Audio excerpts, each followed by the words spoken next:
Bonjour à tous, heureux de vous retrouver sur le plateau de Paris Turf TV pour votre quotidienne reçue 5 sur 5, l'émission du Quintet Plus et du Top 5. Pour m'accompagner aujourd'hui, j'ai le plaisir de recevoir Julien Cognam. Bonjour Julien. Bonjour Philippe, bonjour à tous. Julien, direction Compiègne ce jeudi, le prix de la plaine du Putois, une épreuve pour 4 ans et plus, 1800 mètres, un lot de chevaux qu'on a l'habitude pour la plupart de rencontrer dans ce type d'épreuve. Oui, on prend les mêmes et on recommence, c'est des lots vraiment bien connus à ce niveau. Il y a deux choses un petit peu différentes, c'est une distance un peu bâtarde, on va dire, 1800 mètres. Donc il y a un peu du miler rallongé, du cheval de 2000 mètres raccourci, on se rencontre un petit peu, et un terrain qui s'est considérablement assoupli ces derniers temps, donc ça va en avantager certains et d'autres, à mon avis, vont moins aimer. Oui, surtout que l'arrivée à Compiègne est en montant, donc ça reste un petit peu compliqué. On va écouter votre sélection tout de suite, Julien. Bien sûr, donc le 6 bonus d'argent, le 11 Iron Spirit, le 13 Hippolyte, le 7 Picking Up Pieces, le 5 Ken de Mai, le 15 Pécasse, le 12 Kéfine et le 3 Le Bandit. On rebondit sur votre favori numéro 6, bonus d'argent, qui n'a pas été ridicule à ce niveau le dernier coup. Les 1800 mètres devraient logiquement l'avantager. Il a l'as dans les boîtes. Je pense qu'il peut aller loin, non ? Je pense aussi, la dernière fois c'était un début dans les handicaps. Moi je trouve que sur sa rentrée déjà il était très bien placé parce qu'il était battu par une pouliche qui a couru au niveau groupe. En fin d'année dernière il avait fait l'arrivée d'une listote sur 1800 mètres au Croisé-la-Roche, il courait très très bien. Je pense qu'il a manqué cruellement d'expérience dans ses débuts dans les quintets, il a tiré, il s'est retrouvé dans le groupe de tête, peloton touffu, j'ai l'impression qu'il n'a pas trop bien compris ce qui se passait, ça l'a un peu tendu et la distance était plus longue. Alors il a un peu demandé à souffler pour finir, non, logiquement je pense. Là avec l'as dans les boîtes, s'il peut prendre la tête, prendre le train vraiment à son compte, distance un peu plus courte, le terrain plus souple, alors lui ça va vraiment être un avantage parce que c'est un Ken d'argent, il a montré. Moi je pense qu'en valeur pure c'est un cheval qui vaut totalement un quintet. Bon, on va voir ce qu'en pense son entraîneur Pierre Brandt, puisque Florent Gué est allé à sa rencontre, on l'écoute tout de suite. Pierre Brandt, on va évoquer les chances de bonus d'argent dans le quintet de jeudi. Pierre, la dernière fois, premier handicap avec les vieux, ça s'est pas mal passé, 7ème, un résultat quand même assez bien. Oui, moi j'avais demandé Maxime là de pas aller devant.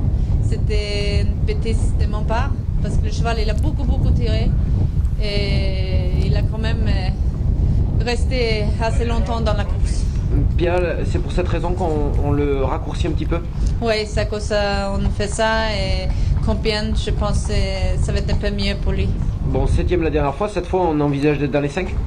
Oui, absolument, j'espère. C'est la confiance, logique. Oui, logique, voilà, les explications sont là. Je crois qu'il a vraiment des excuses et en valeur pure, ça doit vraiment. Pour moi, il n'y a pas de problème. Je pense vraiment que ce cheval-là, il va en gagner un. Et je me demande vraiment si ce ne sera pas ce jour-là. Je sais que vous qui aimez les couleurs, vous devez beaucoup aimer le kawaii de Pia. J'adore. Voilà. J'étais hypnotisé. Regardez, j'étais hypnotisé. Je sais que c'est votre style. J'adore. Pas que le kawaii, j'adore Pia également. On en Normal. parlait juste avant l'émission. Comme nous tous. On va passer au numéro 11, Iron Spirit. Cheval qui est confirmé à ce niveau et sur cette piste. Sa forme est sûre. Comme l'atteste, une récente 3ème place sur la ligne droite de Maison Lafitte. Les ambitions sont là. On va le voir là. C'était pas mal ce jour-là quand même. Ouais, on voit le Grisou, c'est Chris Penn. Il y a vraiment, c'est pareil, des chevaux très confirmés dans ce genre de catégorie. Et il fait un truc qui n'est pas évident à Maison Lafitte. On le voit, c'est celui qui finit le plus près en venant le plus en dehors comme ça. Donc, c'est clair. Voilà, vous voyez qu'il y a une casaque rouge Zariano dont on reparlera plus tard qui courait ce quintet, on en parlera pour la pépite, c'est important de le noter. Voilà, moi j'ai beaucoup aimé sa sortie à Iron Spirit parce que là, Maison Lafitte, quand on fait ça, c'est vraiment qu'on est au top, quoi. C'est une preuve. Donc Compiègne, il y a toujours ce petit souci comme vous disiez, l'arrivée en montant, c'est pas toujours facile de revenir. Maintenant, Iron Spirit a déjà bien fait là-bas, le terrain souple c'est pareil, ça va l'avantager. Il fait toujours les arrivées mais il gagne pas souvent, donc au poids il reste quand même bien placé. Lui ce sera vraiment une question de parcours, s'il trouve un dos qui le ramène pas trop loin des chevaux de tête à l'entrée de la ligne droite, il va finir et pourquoi pas gagner. Pourquoi pas, on va s'en méfier. Le numéro 13, Hippolyte, qui possède des titres à ce niveau. Il a déjà triomphé sur la distance du jour. Il est plutôt bien engagé sous 55 kg. On ne peut pas l'écarter, c'est logique. Non, je suis pas d'accord. Non, allez-y. Voilà, on peut l'écarter clairement parce qu'il reste sur 2-0 voilà, de courses qui sont assez moyennes, il faut être honnête. Hippolyte, c'est un peu le genre de chevaux qui rend un peu fou, c'est très difficile à saisir. Moi, je pense qu'au poids, en théorie, il est bien placé parce que forcément, ces 2-0 lui ont fait perdre un tout petit peu en valeur, pardon. Et en classe pure, c'est un cheval qui vaut un quintet. Il en a gagné un l'an passé, plus ou moins à la même époque, à Lyon-Paris. Il faisait grosse impression, il est croisé. Maintenant, les 2 dernières fois, ça nous laisse un tout petit peu sur notre faim, quoi. Donc, moi, je sais qu'il y a beaucoup de gens qui l'ont éliminé. Ils auront peut-être raison. Moi, c'est un cheval que j'aime bien dans ces lots-là. Pour moi, il a une chance. Le terrain souple, c'est mieux. Il a tiré un bon numéro de corde, donc il a des atouts. Maintenant, il faut qu'il court mieux que les 2 dernières fois. Ouais, je suis d'accord avec vous, mais quand on part du principe en valeur intrinsèque, et surtout vous le dites, 2 échecs dernièrement, 55 kilos beaucoup mieux placés, on ne peut pas l'écarter logiquement. Ne pas y croire à la limite pour la victoire, mais l'enlever d'un jeu complet, c'est un énorme risque. À moins qu'on pense que le cheval soit fatigué, soit passé de forme, voilà, ou alors n'est plus au niveau, parce que ces chevaux de handicap, faut pas oublier qu'ils ont des courses souvent dures, qui vieillissent et que des fois au niveau du moral ils prennent un peu dur. Donc peut-être qu'Hippolyte n'est plus forcément le cheval de l'an passé, c'est une possibilité. Moi je pense pas, donc je le rachète, mais peut-être qu'on va se rendre compte que là, même à ce point-là, maintenant il a plus les capacités. Donc je pense que c'est vraiment une question d'impression. Soit on le condamne sur les perfs de cette année, ou alors on lui fait confiance sur sa valeur pure. D'accord, bon, nous on le rachète. À vous de voir, voilà. Vous avez le droit de l'écarter. On passe au numéro 7, Picking of Pieces, qui compte quelques... Putain, je l'ai bien dit, je suis heureux. Il compte quelques... Je sais pas ce qui m'est arrivé, donc je suis devenu bilingue d'un coup.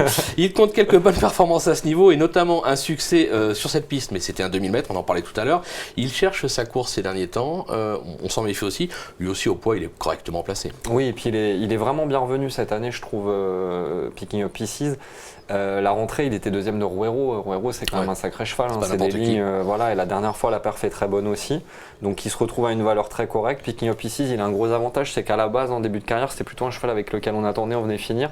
Et en vieillissant, et quand il avait gagné son quintet l'an passé à Compiègne, il avait été dans le groupe de tête comme ça. Donc, il s'adapte un peu à toutes les tactiques. C'est un bon jeu, donc le terrain le gêne pas trop. La distance 1800 mètres, moi, je pense que ça va. Ça va surtout sur une piste comme Compiègne où on peut faire parler un petit peu la tenue, envoyer de loin. Il aurait peut-être mérité d'être plus haut, vous voyez, je me le dis en faisant le prono. 4e, c'est peut-être trop bas, c'est vraiment une très belle chance théorique. Bon, bah, vous inversez avec Hippolyte, puis voilà. C'est fait. Le numéro 5, Can de May, qui n'a jamais conclu plus loin que 4e depuis ses débuts, 17 sorties. Un succès, c'était à ce niveau en plus, à 3 ans. C'est un rouget, monté sous million. Pareil, on s'en méfie, c'est logique. Ah bah logique, hein, voilà. Tout en sachant que c'est le genre de chevaux où on ne sera pas surpris non plus s'il déçoit un petit peu. Alors il a ce parcours des chevaux qui ont gagné un quintet à 3 ans, qui est monté de catégorie, qui a évolué beaucoup dans les courses à condition, en étant très régulier. Alors après, c'est un cheval vraiment qui est adorable parce qu'il s'adapte à tout. Vous l'avez dit, sa musique, il n'y a rien à acheter. Impressionnante. Quoi. Donc voilà, après il revient dans une catégorie un peu différente où il faut combattre, où il y a beaucoup de partants et tout ça. Après, bon, sa valeur est très bonne, c'est sous million. Si Jean-Claude Rouget le met quintet, à mon avis, c'est quand même qu'il pense que le cheval est apte à figurer. Donc c'est vraiment incontournable. Ouais, on peut pas l'écarter, on l'a compris. On a pas mal d'infos, on a quelques bases solides. On va passer à la pépite, on en parlait tout à l'heure dans la course référence, dans la 6e. Oui, le 603 Zariano, il venait en dedans d'Iron Spirit, c'était ses débuts dans les quintets. Moi je l'avais mis ce jour-là, donc j'étais content, c'était un outsider. Alors de façon un peu surprenante, je trouve, on le met à réclamer. Donc voilà, avec Christophe Soumillon, bon, il aura la distance, il aura le terrain, la forme en venant de briller dans une catégorie supérieure. Bon, je pense que ça me paraît très bien. Ouais, logiquement, ça devrait pas décevoir. Je pense au moins dans les 3, si vous faites un chant de couplet, un truc comme ça, normalement ça doit passer. Quoi. Ben voilà, c'est fait, c'est dit. Merci Julien pour toutes ces informations. Merci à vous de nous avoir suivis. Bon jeu à tous et à très vite sur le plateau. Au revoir. Au revoir.